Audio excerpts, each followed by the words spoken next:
I am a missile system instructor right now. I teach it to the new fleet of the Navy.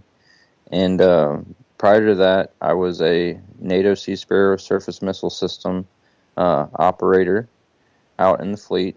And, we went through very, very rigorous training, electronic training, troubleshooting, operation, everything. We have detailed schematics on how our system actually works, all the way down to how the circuitry of all these circuit cards that run our system are laid out. And, like you said, I can't get into anything super specific, but I will tell you that with my missile system, we have the ability to track something, 50 nautical miles away with our radar that we use for this missile system. And as far as this specific missile system goes, the way it essentially works is, let's say we're tracking some enemy aircraft, and it's, 45 nautical miles away, which is over, 50 miles away. First of all, you have to understand that our radar, the beam width on it is only 2 degrees from its point of origin, which is the radar itself. And it's a fire control radar, which means that it's not like a normal search radar that just spins all day arbitrarily. It's a tracking radar. So it stays fixed to the target that it's tracking. It's not sweeping it, every few seconds. It's looking right at it all the time. That's how we maintain our track. So you have to ask yourself, okay, well, it's a 2-degree pencil beam. It's looking at something 45 nautical miles away. That's not possible if the target was flying at 100, 200 foot off the ground. That should still be, well below the horizon of a curved model. And I have no problem tracking a target like that. Absolutely none. I can stay locked up on it all the way till it flies over my ship. Okay, so now wait. Now, at what altitude are you above the surface of the ocean from your tracking station? The surface of the ocean, the radar itself is roughly, it's like 120, 130 feet above waterline. Okay, so you're 100 feet above the waterline, and you're tracking something else that's about 100 feet above the waterline. What aircraft or another ship that's on the waterline, or anything. Yeah, we'll say aircraft for now.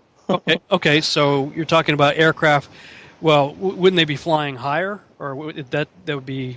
Why would they be flying that low?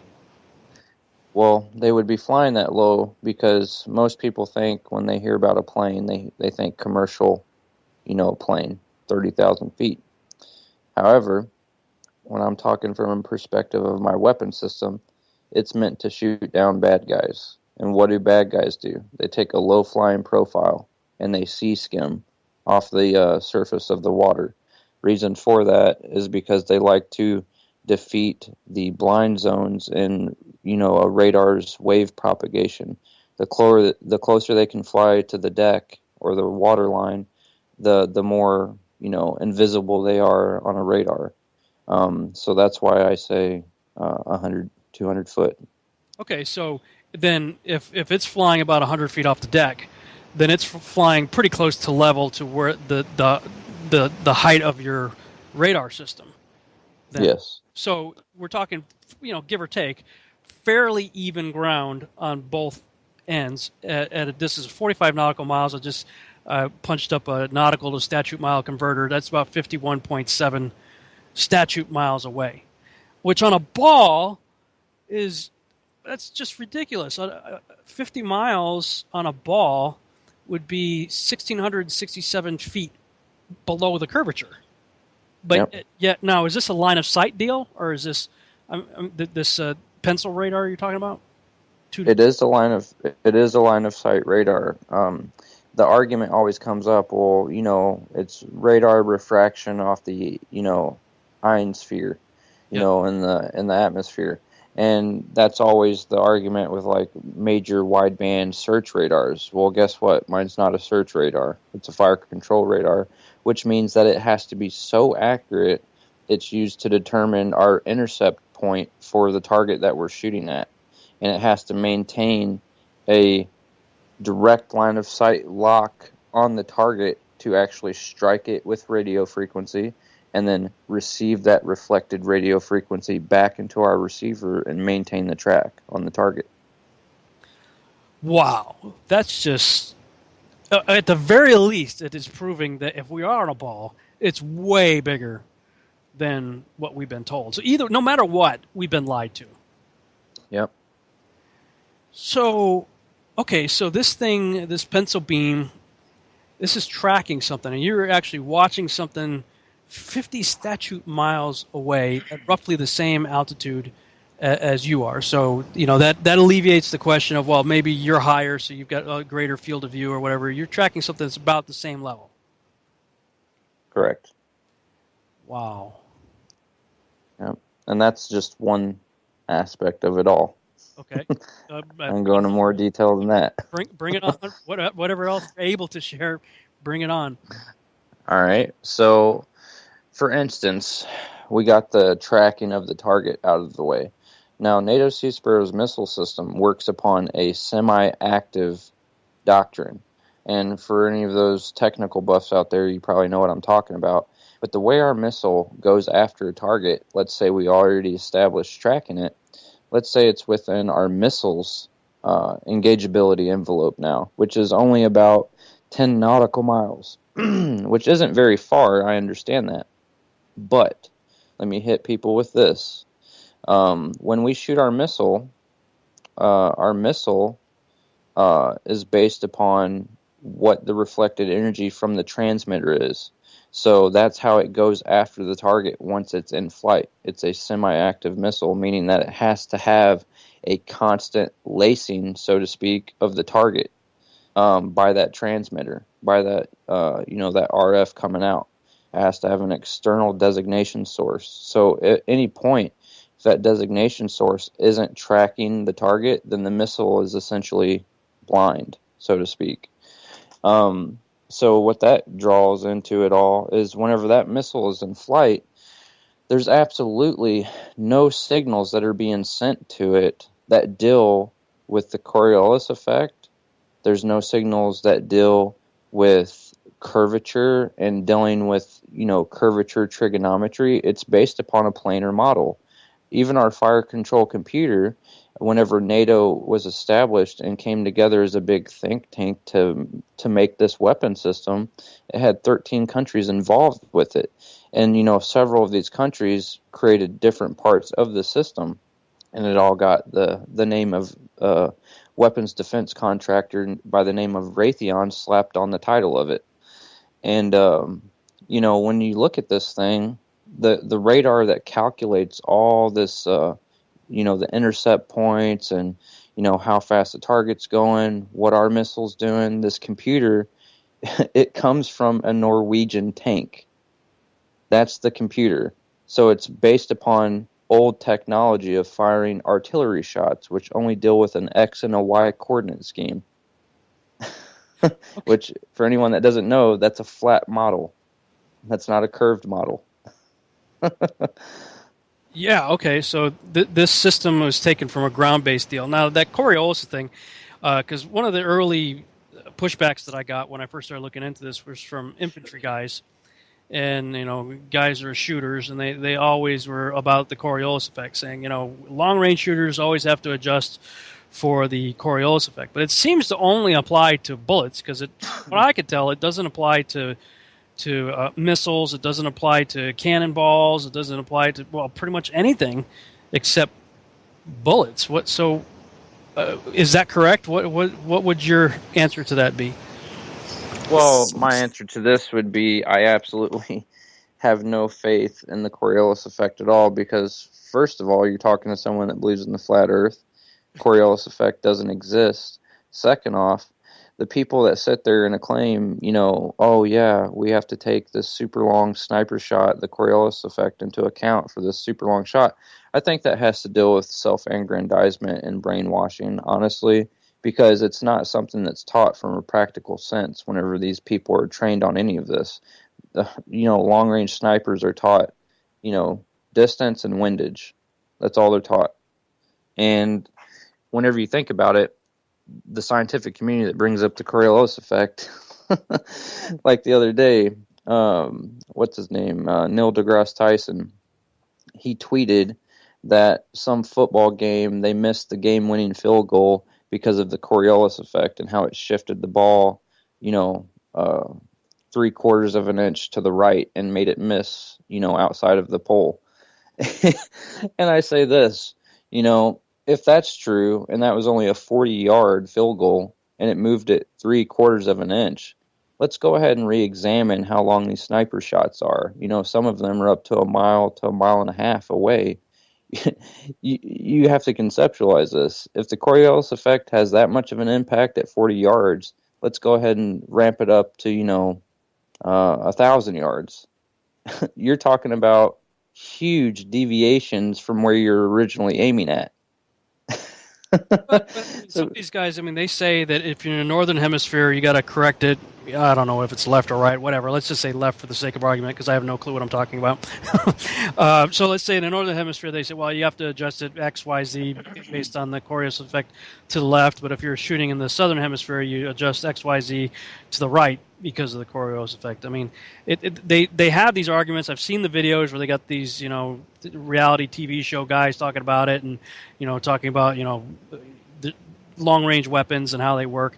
But it seems like, because I've heard stuff from other people that other than long-range shooters of bullets, people who shoot, other things, and it doesn't seem to play into it. Do you ever have to adjust for Coriolis effect if you're shooting a missile or a cannon? I'll put it to you this way: the missile, I don't even think it's arguable that I can hit a target much further away than a sniper can. And I will tell you this: there is absolutely no circuitry designed into the engineering of our missile system that accounts for anything closely resembling a Coriolis effect. Absolutely not. Okay. Not at all. I got this guy on my Facebook page named Randy. He said, I spent almost 4 years on an aircraft carrier, the USS Independence CV-62. I have phoned home from halfway across the world and studied the skies and ocean with telescopes and the naked eye for hours and days. The Earth is a sphere. This is one thing I can say I know is a fact. Caps. So what would you say to Randy of the USS Independence? I would say that he's been drinking the Kool-Aid and he likes the taste of it, honestly. I don't discredit anything to his service. Everyone knows I'm in the service as well. But the arguments that he made, how can you make such an outrageous claim? I know for a fact. Well, tell me some empirical evidence. Give me an argument of how you know for a fact. You study the stars. You study, all this stuff, all this time you were in. I don't know his background. Did he watch something? Was he responding to something that you said? Or what? He's responding to this, the Facebook post I made for this radio show, so he's probably listening to us right now. And that's what I want. I want various professionals out there who are in this field or, fields like that to weigh in on the discussion. Because, this is stuff I don't know anything about. I'm curious and I want to know. But I love being on the ocean. Anytime I've ever been on a cruise, I come alive. Like I should have been a pirate or something, because I just love the open sea, man. But anytime I've ever been on the ocean, it's flat every direction you look. Yeah, and like I said, no offense to him at all, but you really need to re-examine things before people make outrageous claims. That they fire from the hip all the time. Like, who are you trying to convince? I'm glad you said it in all caps, but bring something tangible. Bring something to the plate that I can examine, that I can retest. I can show you a room full of flat earthers that can sit here all day and disprove arguments that are made from a globular standpoint, but I can bring also a room full of globalists that can come into a room, and when you ask them to bring something tangible or debunk something that a flat earther brings up, and all they have is nothing tangible, nothing testable, unless you want to talk about how that how they were raised as a person, because all they can spew out of their mouth is rhetoric and name calling and you're an idiot and all this other stuff. Like, I don't buy it anymore. You can sit there and trash talk all day long, but until you bring something to the plate other than preconceived notions and tantrums like a 10-year-old, I have no time for that. Well, everybody will show you NASA-based stuff, as their proof. Okay, let's get back to your field of expertise. Okay. What else can you tell me from your experiences on the high seas and working with the equipment that you've worked with? Yeah, no problem. Another thing that I bring up, my weapon system, when we're aiming at a target, obviously people know that our ship pitches and it rolls because of the seas. So you have to take into account the pitch and the roll of the ship. That information has to be fed into our weapon system so we can stay on the target. Because if we didn't have a system that could feed into it like that, you got to think about it. If our ship takes a huge roll, our radar is no longer going to be pointed at the target because we moved in relevance to where the target was at. So what we use for that, to compensate for that, is this system. It's called Wizen 7, and it's a gyroscope. It's a laser gyroscope that feeds and updates our weapon system so they can maintain on the target.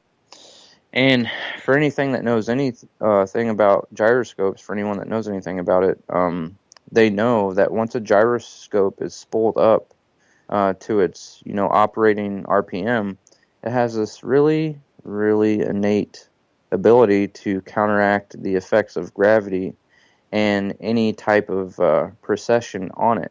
Meaning that once it's spun up, it maintains its relative plane. It does not care about any outside force at that point. And you think about it like this: once it's spun up, our ship literally pitches and rolls around it. It maintains its flat plane. So that's how we stay on the target. So if this system fails, you have to consider this.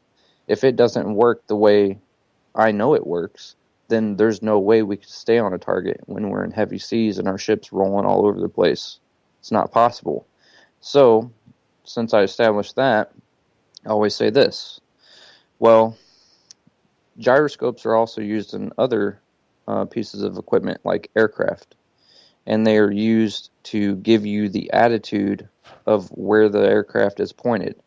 Now, I always say, I try to have people conceptualize this. Imagine an aircraft that's on the North Pole, okay, and it's looking out flat.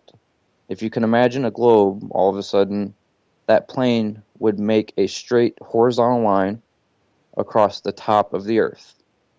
Now, when that plane takes off, because that gyroscope does not change its perspective, it maintains that flat Earth, and it is what feeds the attitude indicator to let your aircraft know that you are at level flight. If you travel to the equator and it's still maintaining its flat attitude, eventually your instruments would look like you're taking a total nosedive all the time on a globe model. Okay. It would look like you're pointing at the ground all the time. Yeah, I listened to the interview Mark Sargent did with the airline pilot. That I guess, I don't know if he heard it from you first about the gyroscope, and it got him thinking. He did. Have you talked to him? I have, actually. I was the one that brought it up first, and that aircraft pilot, he actually, confirmed it from his background of how long he's been flying planes. And I'm actually very grateful that I compelled him to come out and talk about it. But yeah, you have a situation on your hands with that, because if you go by your instruments, and pilots and military personnel are always taught to have 100% faith in their instruments and believe them because it'll never steer you wrong, you have to assume this. if that orientation from the North Pole stays flat and you follow your flat attitude indicator, think about it like this. You're flying the North Pole and you're going to stay flat in your orientation, which means from the perspective of the globe model, you're going to be steadily climbing in altitude till you get to escape velocity of being outside the atmosphere, if the globe model is true. It's not like this gyroscope keeps adjusting all the time as you're going around the globe. It's not possible. If it was possible, then it's not an accurate system. It's not a dependable system to maintain a flat plane to feed weapon systems to maintain, their track on a target. When a ship's rolling, you can't have it both ways. No, I'm not exactly familiar with that, like how the equipment. I know what the equipment does. I mean, I've used them myself when I was flying, but like the mechanics of it, how does it work? I mean, when it spins up, is there like, I don't know, a weight or something on the bottom of it that keeps that as bottom? I mean, because it's spinning up, right? Like it's spinning horizontally. It is. It's spinning horizontally. The actual gyroscope itself, imagine this. You have a solid disc, piece of metal. It's a big hunk of metal. And it has gimbals around it that give you your pitch and yaw and, roll. So your X, Y, and Z for a plane. Now, when it spins up, it stays at its own orientation of however it was spent up. So after that point of it being spun up, it will not change orientation because it is what gives you your reliable readings of how your aircraft is pitched and yawed and rolled around it. Think about it from this perspective. If you had to pull back on the stick all of a sudden in your aircraft to go over a mountain that you were coming up on, it gives you a reliable pitch indicator. Imagine that mountain kind of like the curve of the Earth. If it had to do with being pulled down necessarily towards the center of the Earth, then it should give you a false reading after you get over the mountain. But sure enough, it never does. It goes back to level flight after you climb over the mountain. But when it's spinning up horizontally, is there like a vertical weight on the bottom that says, okay, this is plumb? No. Okay, so it doesn't have any kind of a weight or something that would be gravity related, saying this is a plumb line. No, because that's the whole point of a gyroscope. It's to counteract the effects of gravity, so you can determine where you are pointed at in free space, just in the open air. I'd love to get an avionics expert out, if there's somebody out there who understands this, because I know what it does. I mean, I've used the equipment, but I don't know how it's built, like how it works on the inside. Have you looked on the inside, like how the thing actually works? Yeah, I have, and it has no weight to it. And furthermore, gyroscopes have been updated in advance since then. You really want to argue it. The new laser gyroscopes that we use, they don't have any established weight. They use light. Wow. As a point of reference. They spin up a disc that shoots out lasers that is the point of reference for it, and they have a digital encoder that deciphers where the laser strikes inside of the gimbal system for it, so you can't even argue gravity anymore. All right. Talk about that when we come back. All right.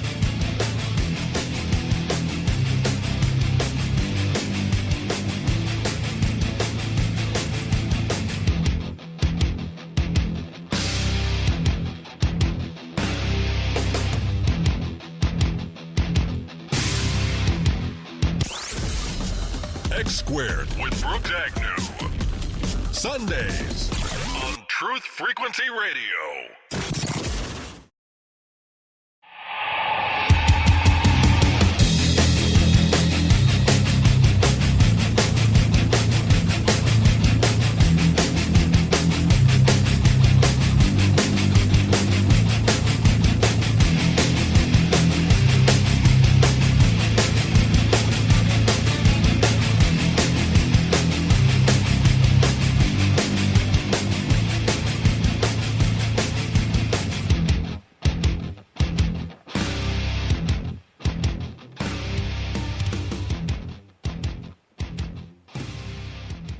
And welcome back to the Revolutionary Radio Project. I'm your host, Rob Skiba. For this final segment of the broadcast, I'm talking with my guest, Sean McCrary. And right before the break, we were discussing gyros and how they function. I just went on Google and punched in gyroscope and sent you a link in the Skype chat there, if you got it.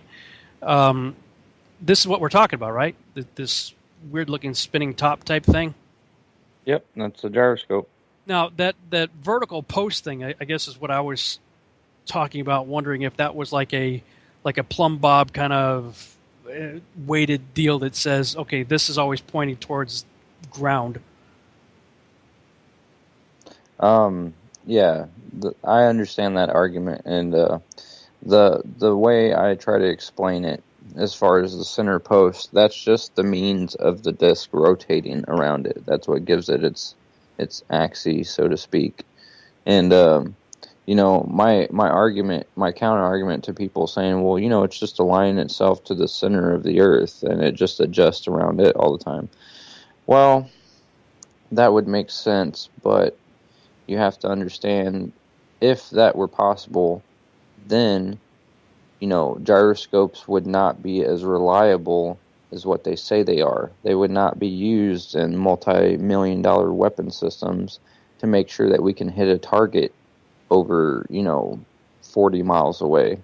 It's not possible. You can't have something that loses its rigidity in space whenever you want it to, just to explain it away, because it has rigidity in space to maintain a flat plane, a coordinate plane, to establish benchmarks like being able to put a round on a target, if you're talking about it from a military aspect. So, yeah, you can't have it both ways. That's what I always say. Now, when I first punched that up, and the link I sent you, those are all mechanical gyroscopes, but there's some kind of digital gyroscope in our iPhones now, and our iPads. That it knows, what the attitude of the device is. So, is what's going on with that? What type of devices, electronic gyroscope going on in the iPads and iPhones and stuff? That is not an electronic gyroscope. It's actually called an accelerometer, which is a little bit different. It has the ability to maintain a level perspective. Basically, imagine a long cylinder, okay? And in the cylinder, you have a metal ball. Wherever the metal ball rolls back and forth, on the bottom of the cylinder, there's little outputs that say, oh, the ball's over this part. Gotcha. Depending upon where, the phone is pitched. And all it has is a back and forth and a left and right cylinder that measures, this ball going back and forth, and that's how those phones work like that. Okay, gotcha. Yeah, I was fascinated by that. So that whole discussion. I mean, so you brought it up. Then did Mark get you in contact with the other guy? How did you guys and you're an instructor, so you're talking about missile. You're a missile systems instructor, and this guy is a flight instructor. How did you guys end up connecting? Honestly, he figured out, about me through Mark's interview, and I guess he'd been watching for a little while before that, before I came along. But yeah, we just reaffirmed a bunch of each other's different viewpoints on this subject. And, I'm going to be honest with you, I have absolutely no experience in flying other than the fact of, I've messed around with simulators, very sophisticated simulators, but still simulators nonetheless. However, the equipment that's used in, naval warships is the exact same principle theory equipment that's used in aircraft to give the same result. So I feel like I can still speak on it from the perspective of being in the military and dealing with this equipment that deals with my equipment that I work on every day. And, he saw that, and he saw the validity to me bringing it up. And, yeah, it was just great. He absolutely confirmed everything I said and everything I thought about the topic. And I've done more and more research on it myself. And yeah, I always try to keep in close-knit ties with everybody that has something to bring to the table on that subject. I try to collaborate as much as I can. I've got a ball that I bought at, I don't know, Walmart or someplace. That when I don't know if you saw the video I did where I debunked myself. Rob Skiba debunks Rob Skiba, where I did this experiment in the hallway of my office complex. I was trying to, the NASA video they put out of the moon going across in front of the Earth, and I was saying, well, the scale's all wrong. If you're on the moon, the side of the moon facing the Earth, and if you wanted to take a picture of the Earth, then the Earth would fill up the entire sky, at least the way it looked in that perspective. But it's really an optical illusion, and I ended up debunking my own argument in the hallway when I did that. But I've got that ball sitting right next to me here on a table, and I was thinking about your analogy of the airplane taking off from, let's say, the North Pole. So I'm looking at this ball, seeing an airplane just flying out straight to the right, from my perspective. Mm-hmm. And yeah, I mean, if the gyroscope is spun up to say this is level, then if it was going to maintain level, according to what I'm hearing you say, that there's no counterweight saying, hey, this is the Earth below me, constantly readjusting for level, then if you were to fly level off the ball, you would just keep flying off, like you said, until you flew off into space. So you'd have to then always be correcting nose down, 8 inches per mile. Yep. And that flight instructor confirmed that from here's a guy who's instructing people on how to fly, so he has to know all about the systems and how they all work, and he's saying the same thing. Yep. What about navigation? Yeah. Navigation is a whole nother beast. I've already came out and said that the way we navigate across the Earth is how it's actually done is a very hush-hush skewed, view on how it actually occurs. And, man, there's so much I could get into on navigation, but basically what a ship uses a gyroscope for, other than, updating weapon systems on where to point and all this stuff, they also use it to maintain what's called true north. And that is what we use to primarily navigate and circumnavigation of the world is what we use as a gyroscope. People throw around the buzzword of GPS all the time, but it might interest most that GPS is not our primary navigation system.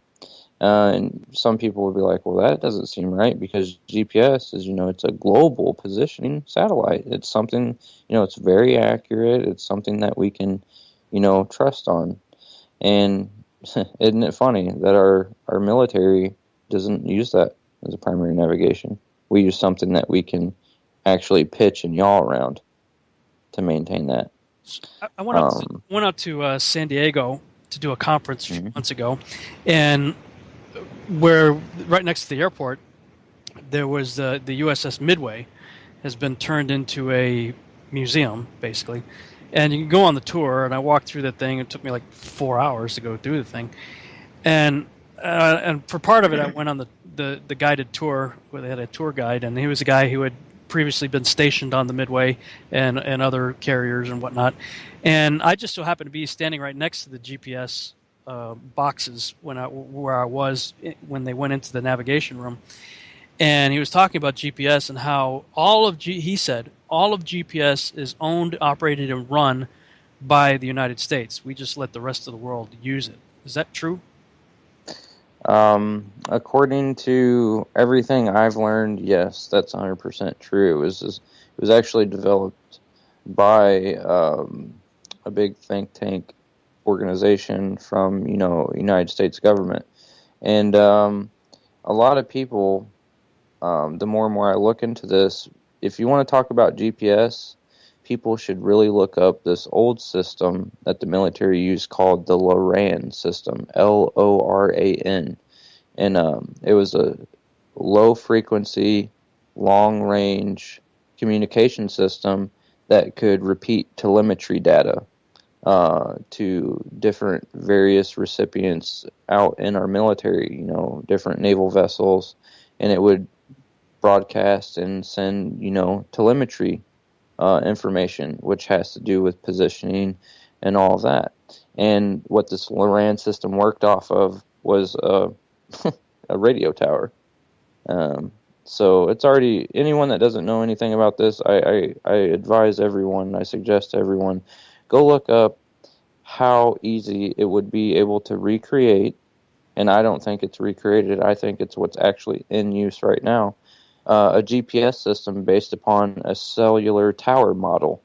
You get triangulation from different points of where different towers are at, just like you would on the supposed satellite theory. And, yeah. That's fascinating because back in 2008, 2009, somewhere in that time frame, I started noticing just a marked increase in satellite towers going up in my area where I live. I mean, like they were like all over the place. All of a sudden, just like boom, like somebody just planted cell tower seeds and they just all sprouted at once. And I remember being at a red light, and I was talking on my phone, and I was losing signal on my phone. But I was literally right underneath the cell tower, and I could see two more within visual range of where I was parked at that red light. And I'm going, why am I losing my cell signal when I got 3 cell towers right in front of me here? And I started, of course, my default setting is conspiracy, so I immediately started thinking, well, what if they're not really for cell phones, And it spun me off in a whole other direction we don't have time to talk about. But so what you're saying or suggesting then is that maybe the LORAN system got an upgrade based on cellular technology, or cell tower technology, and that what we think is coming from GPS, quote-unquote, satellites may in fact just be a beefed up version of the LORAN system? Yes, and that's why I believe, without any doubt in my mind, as to why, 99% of all tracked commercial flights by, the established GPS system, you can go look this up on the website, you can track flights in real time. 99% of all monitored flights are all in the northern hemisphere. Mm-hmm. Now, if you look at the northern hemisphere and equate that to an azimuthal map, a flat Earth map, the northern hemisphere is all in the inner ring of the disk. And that makes sense because if it's established by the United States, most of the towers are constructed, on the northern hemisphere. Oh, wow, that's fascinating. Yeah, I always wondered, even with the NASA's new program that they have, Project Orion, they retired the space shuttle, and the new project's Project Orion. You watch the videos that they're putting out regarding the development of this spaceship and everything, and there's this guy, and first of all, he talks about the Van Allen belts, how they haven't solved the radiation problem yet, and they have to figure that out before they can send Orion out, and I'm like, well, why don't you just use the same tin can and jumpsuits that you did back in the 60s and 70s? You supposedly went through exactly. that, there and back 12 times, so what's the deal with that? But one thing that he mentioned, he said, as soon as Orion takes off from, I guess, Florida, and it eventually goes over the Indian Ocean, NASA, Houston, everybody, they lose contact with the spaceship for a period of time, and then all of a sudden everything comes back on when it comes back around or whatever. But that's been the same with the space shuttle. It was the same with the Apollo and Mercury, Gemini, all of them. They lose signal with the space capsule as soon as it goes out over the Indian Ocean. I always found that really odd, especially if there are satellites up there and they're up in space where the satellites are. 40,000 of them or however many are supposed to be up there, and they somehow magically manage to never run into. Wow. I mean, something's clearly up with that. I know some people say that you, I've looked at the websites where the airplanes do disappear in the southern hemisphere. Mark's talked about it with the long haul video and whatnot, where You can watch a ship take off from Chile or someplace, an airplane take off, and about an hour out on its flight, it disappears, and then all of a sudden it reappears, much later, about an hour away from its destination on the map. But in the middle, it's not there. Now, others have claimed, and I have yet to see it for myself, but others have claimed that there are different websites out there that do track them going across the southern hemisphere. So I don't know. I don't know what to think about that. But if the azimuthal map is somewhat accurate, and I would contend that nobody knows what the flat Earth currently really looks like. I mean, the AE map is the one that's being pushed around by everybody right now, and I guess it's as good as any. But on that map, the lines of longitude fan out. So your latitude lines are still the same, but your longitude lines, it would seem to me that, like on a ball, everything's pretty much standardized, I guess. In fact, the longitude lines start to converge and get narrower as you get closer to the bottom of the ball. But on the azimuthal map, they fan out. So what's the real world observation of the longitudinal lines when you're navigating at sea in the southern hemisphere? Yeah, I mean, whenever you're looking at it from navigating at sea in the southern hemisphere, I've been in the southern hemisphere, so to speak, and I've been off the coast of Brazil. I've been off the coast of Suriname, Guyana, and I've been all the way down to the southern end of South America, pretty much close to the tip of it. And we got diverted back to going across, on the Pacific Ocean. And instead of just going around South America when we were by Brazil, just going around the bottom of it and being in the Pacific, we got diverted back towards Panama and had to take a canal route. Now, you have to ask yourself, why does that make sense? That makes no sense economically from a fuel conservation standpoint. It makes no sense from a time perspective of, responding to a call to a certain area of the world. Makes no sense unless the AE map has some validity to it where the longitudinal lines actually do fan out, because you're talking about the further you go out from the center of the North Pole, so to speak, any travel from east to west is going to be a huge distance. Yeah. And that makes perfect sense as to why we were diverted back towards the center of the Earth, so to speak, if you're looking at it from a flat Earth perspective. And that's why I actually believe that the azimuthal is more accurate than not, because the reason why that map even exists in the USGS is because of Admiral Byrd's exploits and explorations back in the 30s and the 40s. When he went down to Antarctica, it was said by him in his own words that he circumnavigated around an ice wall over 27,000 miles. Now you look at his claims of going around something that long, and then you look at the established continent of Antarctica, which only has a circumference of about, I think it was like 9,000 roughly if you go all the way around all of its edges. So that doesn't add up. That's almost 3 times the distance. I believe he was literally going along the outer edge. Yeah, I think it was James Cook. I'm not sure if I got the first name right, but Cook was a ship captain.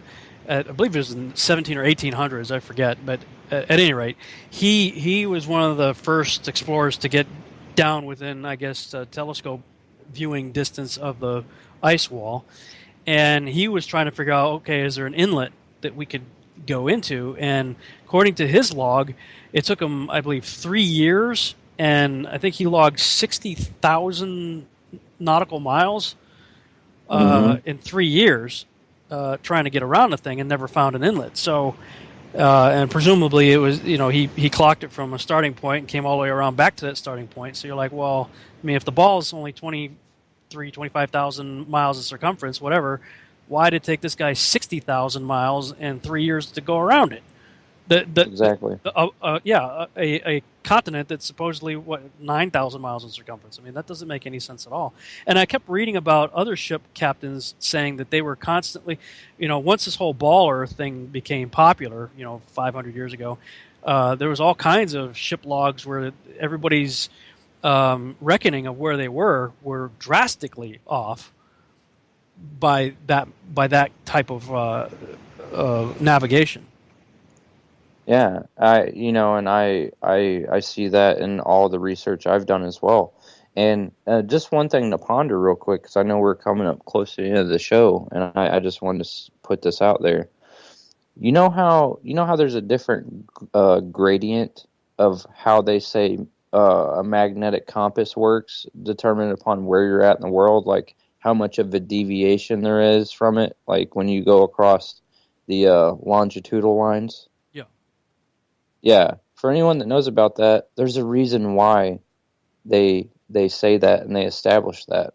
If you actually look at their established point of how much it deviates depending upon where you're at in the world, when you're referencing true north from a compass, the reason why they have to say that is because there's such a distorting view of how the Earth works and how it reacts to a compass.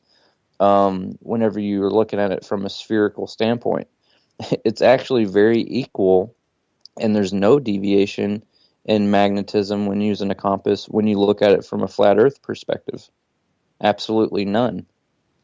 Now, when you guys are plotting things to navigate on the ocean, you're not plotting anything on a ball. You're plotting it on a flat map, aren't you? Yeah. It doesn't make any sense. I have to say, I'm becoming way more convinced now of this model that we're talking about here. That I just see too many other. I mean, all of the counter arguments that I would have. Well, but what about? It's always taking me back to NASA. Yep, it always leads back to them, and it's funny. You said earlier, well, if you throw out NASA, and you always said that people say that, well, that's our main, sticking point. You can't throw that out. But like you said, consider the source and consider how much stuff that is very easily determined that they falsify. And when they're the ones that hold all the keys to the gate, it's always going to lead back to them. Yeah. Or any other space agency that belongs to a country that signed the Antarctic Treaty. Yep, exactly. They would all have to be in on it at that level. If what we're saying is true, if we are in fact on a circular, still flat Earth, as the Bible clearly says that we are, then everybody that was down there around the time of Operation Deep Freeze and thereafter, when they all left there and signed the Antarctic Treaty, and then NASA was created, from that point on, anybody that was involved with that would have to be, quote, in on it. So that means that all of their space agencies would be just as not trustworthy as NASA, in my opinion. Yep, and I think so much time has elapsed at this point that it's not so much that people, even at the middle echelons, are really trying to hide it from a malicious standpoint. It's the fact that so much time has passed, the implications of it all have been blurred and grayed out over time. It's very compartmentalized nowadays. Yeah, and nobody's thinking about it. Exactly. It's just like 9/11, and 9/11 is like the gateway to all of this stuff, because when your mind is open to the reality of an evil world out there, and that like 9/11 was an inside job and all that, your mind is open to realize that we are being lied to on a regular basis. And compartmentalization solves so much of the problems because, after 9/11, sort of people started questioning. All of a sudden, you had architects and engineers and pilots and firemen for truth. Here are people who, in their respected fields, that they understand very well. I said, wait a minute, that can't happen. I understand this very well. That can't happen. And I think now that the door is starting to be open, and this is like the most Google analytic hit that I think right now, if you analyze what's going on Google right now, it's got to be flat Earth. So anybody else out there who are professionals in what they do and who are open now to questioning this stuff, just like the architects and engineers were with 9/11, I know Mark has put the call out. I'm going to put the call out too, man. I want to hear from you. I want to hear what you have to say. And we're running out of time now. We got about a minute left, minute and a half or so. So I'll let you close out whatever you'd like to say. And if anybody can contact you, let them know how to do that. All right. I'll just say this. If you want to contact me, I'll plug my email right now. It's Sean McCrary, SeanMcCrary 42445 @gmail.com. And yeah, I appreciate any input I can get from anybody, anyone that wants to work on this. I'm actually trying to establish a group of people that are actively trying to, conduct their own experiments and, perceive and conceptualize new ones. But I always say this, I'll close with this. For those that are doubting this, for those that, are kind of on the fence on the whole topic, just be honest with yourself.